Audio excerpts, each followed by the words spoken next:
Mamkootathil MLA സ്ഥാനം രാജിവെക്കണമെന്ന കടുത്ത നിലപാടിൽ പ്രതിപക്ഷ നേതാവ് VD സതീശൻ.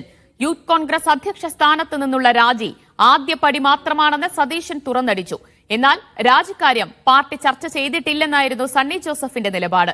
കോൺഗ്രസ് നേതൃത്വത്തിൽ സമവായമായില്ലെങ്കിലും രാഹുലിന് മേൽ രാജിക്കായുള്ള സമ്മർദ്ദം തുടരുകയാണ്. കൂടുതൽ ആരോപണങ്ങൾ ഉയർന്നതോടെയാണ് രാഹുൽ മാങ്കൂട്ടം MLA സ്ഥാനം രാജിവെക്കണമെന്ന ആവശ്യം ശക്തമായത്. പ്രതിപക്ഷ നേതാവ് VD സതീശൻ കടുത്ത നിലപാടെടുത്തു. യൂത്ത് കോൺഗ്രസ് അധ്യക്ഷ സ്ഥാനത്തു നിന്നുള്ള രാജി ആദ്യഘട്ടമാണെന്ന് തുറന്നടിച്ച സതീശൻ കൂടുതൽ കടുത്ത നടപടി ഉണ്ടാകുമെന്ന് മുന്നറിയിപ്പ് നൽകി. ഈ കാര്യം ഗൗരവമായി പരിശോധിക്കും. അതിന്റെ ഒന്നാം ഘട്ടമായി വിത്തിൻ 24 hours ഒരു പരാതി പോലും ഇല്ലാതിരുന്നിട്ടും അദ്ദേഹം രാജിവെച്ചു.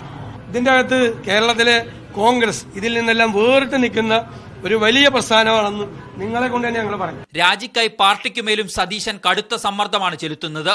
പക്ഷേ ഇതിനോട് പൂർണ്ണമായും KPCC അധ്യക്ഷൻ അടക്കമുള്ള നേതൃത്വത്തിന് യോജിപ്പില്ല. എനിക്കൊരു പേഴ്സണൽ അഭിപ്രായമില്ല. പാർട്ടി ഇപ്പോൾ ആ കാര്യം ആലോചിച്ചിട്ടില്ല. രാജിക്കാര്യത്തിൽ Congress ഹൈക്കമാൻഡും തീരുമാനമെടുത്തിട്ടില്ല. Is it morally okay to continue in MLA's position? Do you think so? He's an elected representative. Police case പോലും ഇല്ലാതെ രാജിവെക്കുന്നത് തെറ്റായ കീഴ്വഴക്കം സൃഷ്ടിക്കുമെന്നാണ് ഒരു വിഭാഗത്തിന്റെ വാദം. എന്നാൽ തദ്ദേശ തെരഞ്ഞെടുപ്പും നിയമസഭാ തെരഞ്ഞെടുപ്പും അടുത്തിരിക്കെ കോൺഗ്രസ് പുതിയ രാഷ്ട്രീയ ധാർമ്മികത കേരളത്തിന് കാട്ടിക്കൊടുക്കണമെന്നാണ് സതീശന്റെ നിലപാടിനോട് യോജിക്കുന്നവരുടെ ആവശ്യം. മീഡിയ 1 തിരുവനന്തപുരം.